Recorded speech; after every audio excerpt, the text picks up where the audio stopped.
बैठे हैं लोग दिल्ली जयपुर में, क्या वो उनको चिंता है किसी बात की? प्रधानमंत्री विदेश घूमने से उनको फुर्सत नहीं है, और भाजपा का राष्ट्रीय अध्यक्ष कौन बनेगा इस बात को लेकर इतना लंबे समय से चर्चा चल रही है। अभी तक वो तय नहीं कर पा रहे हैं। आंतरिक द्वंद्व इतना फैल चुका है, शायद उसी का परिणाम है कि उपराष्ट्रपति जी का इस्तीफा लिया गया है। मुझे जानकारी नहीं है, लेकिन जो अखबार में खबर पढ़ता हूँ मैं उस आपसे कह रहा हूँ कि नड्डा जी का रिप्लेसमेंट कौन करेगा, इस पर अभी आम सहमति नहीं बन पा रही है। और विश्व की सबसे बड़ी पॉलिटिकल पार्टी अपने आप को बोलती है, वो निर्णय नहीं कर पा रही है कि कौन अध्यक्ष उनका बनेगा।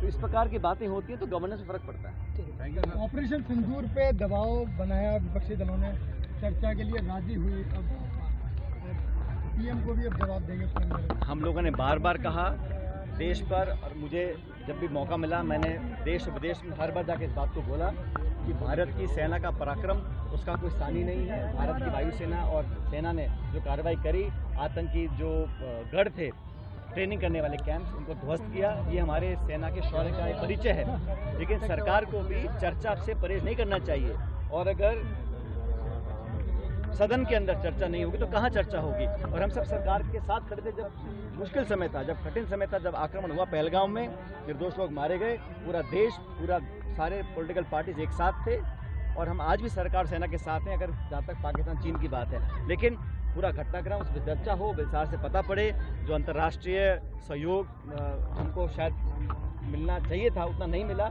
और बार बार अमेरिका के राष्ट्रपति 25 बार बोल चुके हैं कि मैंने समझौता करवाया है, मैंने सीजफायर करवाई है, मैंने व्यापार का लालच या लोभ या डर दिखाकर ये समझौता करवाया है, 25 बार बोल चुके हैं। तो उसका खंडन क्यों नहीं करते प्रधानमंत्री जी या प्रदेश की सरकार, देश की सरकार?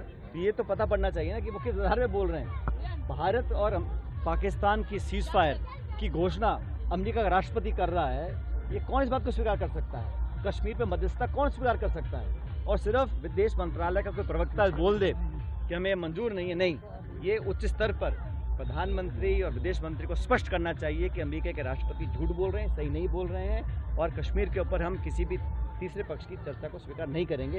ये बात बोलनी चाहिए, सदन में बोलनी चाहिए। पंचायती राज और नगर निकाय चुनाव को लेकर डोटासरा जी कह रहे हैं कि उनके जो अधिकार उनका हनन किया जा रहा है। अब देख लो, चुनाव से डरती क्यों सरकार? ना तो छात्र संघ के चुनाव करवा रही है, ना पंचायत चुनाव करवा रहे हैं, ना शहरी चुनाव करवा रहे हैं। उनको मालूम है चुनाव होंगे तो जनता अपने पक्ष रखेगी मतपेटी के माध्यम से, और कांग्रेस पार्टी को भारी विजय मिलेगी। तो प्रदेश अध्यक्ष जो बोल रहे हैं डोटासरा, बिल्कुल ठीक बोल रहे हैं कि जानबूझकर चुनावों को डिले किया जा रहा है, और ये मौलिक अधिकार है। 6 महीने में चुनाव कराने चाहिए, समय सीमा निकल गई, परिसीमन हो गया, फिर भी डर के कारण ये प्रदेश की सरकार चुनाव कराने से बच रही है। मानने से इनकार करता हूँ कि मात्र स्वास्थ्य कारण से धनखड़ साहब ने अपना इस्तीफा दिया होगा। जरूर कुछ ना कुछ दबाव होगा, कुछ ना कुछ कहा सुना गया होगा जिस वजह से उन्होंने अपना इस्तीफा दिया। लेकिन ये जो जल्दबाजी से पर्दे के पीछे चुपचाप तरीके से इस्तीफे लिए जा रहे हैं, लोगों को हटाया जा रहा है, इन कारणों का खुलासा सरकार को करना चाहिए। और मुझे लगता है आज नहीं तो कल पूरी बात सामने आएगी, सच्चाई का पता पड़ेगा कि किन कारणों से ये सारा कुछ हुआ। खड़गे जी ने कहा कि दाल में कुछ काला है या पूरी दाल काली है? क्या कह रहे हैं? खड़गे जी ने कहा कि दाल में कुछ काला है। हाँ, तो खड़गे साहब ने बिल्कुल ठीक कहा कि जरूर दाल में कुछ काला है, और ऐसे ही तो कोई बैठे बैठे आधे घंटे पर इस्तीफा देता नहीं है। तो ऐसा क्या हुआ, क्या व्यवस्थाएं थीं, क्या परिस्थितियां थीं, क्या मजबूरियां थीं कि धनखड़ साहब जो बड़े लाव लश्कर के साथ उनको राज्यपाल से उपराष्ट्रपति बनाया था, अचानक अच्छा उनका फेयरवेल भी नहीं हुआ। जो विदाई होती है, औपचारिकता होती है, जो उपराष्ट्रपति होते हैं जब वो पद छोड़ते हैं तो एक उनका भाषण होता है राज्यसभा के अंदर, विदाई होती है, सब नेताओं से मुलाकात करते हैं। जिस तरह से जल्दबाजी से एक तरह से निकाला गया है या छुड़वाया गया है, ये कोई पहली बार हुआ है, और मुझे लगता है कि ये एक अच्छी परंपरा नहीं है, जो भी कारण रहे हों। और मैं फिर कह रहा हूँ, आज नहीं तो कल कारण बाहर जरूर आएंगे। बातें छुपती नहीं है, दबती नहीं है, हकीकत सामने आएगी। डोटासरा जी बार-बार कहते हैं सरकार जाने वाली, सरकार का जाना तय है। अब वो 28 में जाती है, उससे पहले जाती है, सवाल ये है।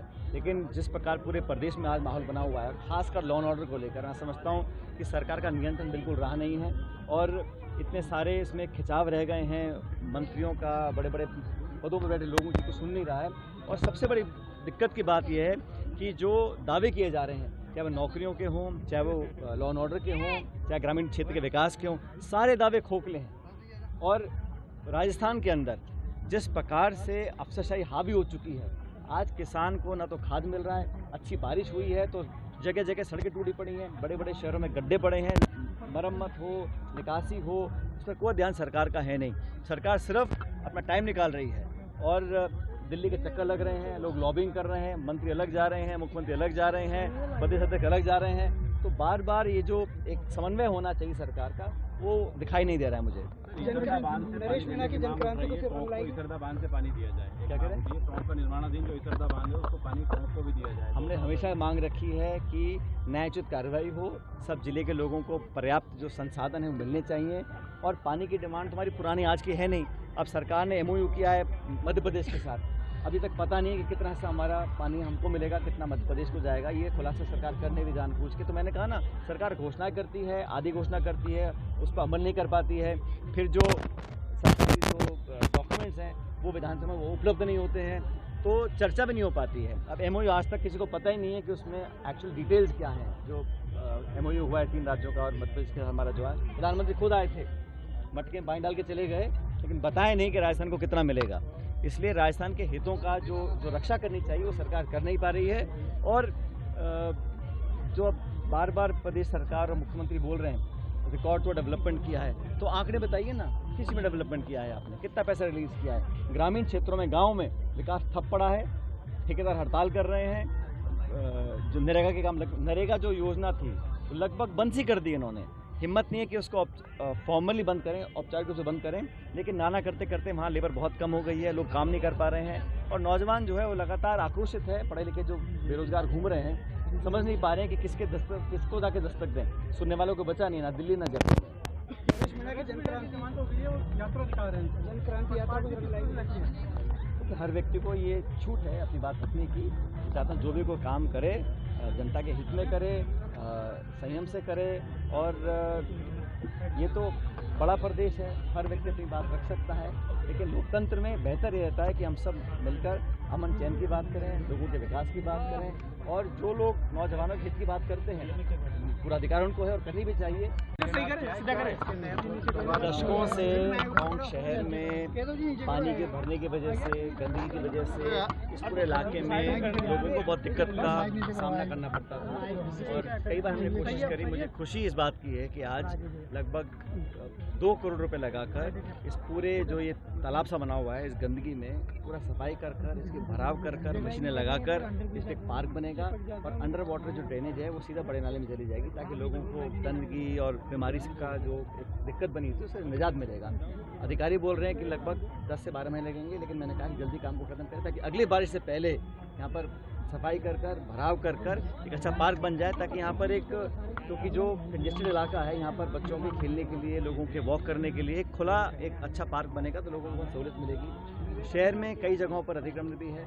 मैं कोशिश कर रहा हूँ कि प्रशासन, सरकार अतिक्रमण खाली करवाएं, ताकि लोगों को जो मूलभूत सुविधाएं उसका हम उनकी भरपाई कर सकें। लेकिन खुशी है मुझे कि आज मैंने हमारे राज्यसभा के सांसद नीरज जी से आग्रह किया और गुलाटी से आग्रह किया, तो राज्यसभा के सांसदों के सांसद कोष से हम इस काम को 2 करोड़ रुपए का काम यहाँ करवा रहे हैं। आज की शुरुआत हम लोगों ने करी है, मशीनें लग चुकी हैं और मैं चाहूँगा कि अगली बारिश से पहले यहाँ पर इस निकासी हो जाए, सफाई हो जाए, गंदगी खत्म हो, भराई कर इसमें अच्छा पार्क बन जाए, ताकि सब लोगों की सुविधा लोगों को मिल सके। देखिए सर, कार्य इस मॉनसून से पहले हो जाना चाहिए था, लेकिन देरी के पीछे क्या वजह है? अब हमने तो पैसा दे दिया था, हम लोग तो साधन दे सकते हैं, संसाधन और बजट दे सकते हैं, लेकिन प्रशासनिक कार्रवाई, टेंडर देना, ऑब्जेक्शन आते हैं, अनेक तरह की दिक्कतें आती हैं। लेकिन मुझे खुशी है कि बिना किसी का इंतजार करे हम लोगों ने मिलकर प्रयास किया और राज्यसभा सांसदों के कोष के माध्यम से आज हम टोंक शहर में इस काम को शुरुआत करेंगे। सर, गहलोत घाट पर हाई लेवल ब्रिज का निर्माण हो रहा था, इस मानसून सीजन से पहले उसकी शुरुआत होनी थी, लेकिन अब तक नहीं हो पाई। इस प्रोजेक्ट को जब हमारी सरकार थी, हमने बड़ी मुश्किल से सैंक्शन करवाया था और लगभग 150 करोड़ का ये पुल है और 100 से अधिक गाँव का, इलाकों का से जुड़ा सीधा बन जाएगा। लगातार डिले होता रहा, लेकिन अब मुझे बताया गया कि बहुत जल्द जो फाइनल कंप्लीशन है उसका हो जाएगा। और जो थोड़ी दिक्कत आ रही थी कि वहाँ पानी के निकास की, जहाँ लोग उतरते हैं पुल से, उसका समाधान हम ढूंढ रहे हैं। लेकिन ये राजस्थान में जो पुल बन रहे हैं लगभग टॉप 5 पुलों में से, जो जिसमें लागत और पैसा लगाकर लगभग 150 करोड़ रुपए लगाकर हम पुल बना रहे हैं। इस काम को शुरू करे लगभग मेरे ख्याल 5 साल हो गए। और अब जाके काम पूरा होने वाला है। देखिए, उपराष्ट्रपति ने हाल ही में इस्तीफा दिया है, लगातार अब सवाल ये कि इस्तीफा दिया गया है या इस्तीफा लिया गया है। कथित रूप से चिट्ठी में लिखा है कि उनके स्वास्थ्य को देखते हुए वो अपना पद छोड़ रहे हैं, लेकिन उनकी दिनचर्या से, उनके काम करने के तरीके से लगता नहीं था कि उनके स्वास्थ्य में बहुत ज़्यादा दिक्कत थी। बहरहाल निर्णय उनका व्यक्तिगत है, लेकिन कुछ मसला ज़रूर है, क्योंकि उपराष्ट्रपति देश में नंबर 2 का पद है राष्ट्रपति के बाद, और एक संवैधानिक पद है। भाजपा और केंद्र सरकार ने हमेशा संवैधानिक संस्थाओं का और संवैधानिक पदों का मान सम्मान किया नहीं है। जिस तरह से इतनी तेज़ी से ये घटनाक्रम हुआ बिना वजह, और बिना वजह तो कुछ होता नहीं है, निश्चित रूप से कुछ ना कुछ घटनाक्रम पर्दे के पीछे हुआ है। सरकार को खुलासा करना चाहिए ऐसे क्या विशेष परिस्थितियां थीं जहां पर एक किसान पृष्ठभूमि के व्यक्ति को अचानक अपने पद से छोड़ना पड़ा।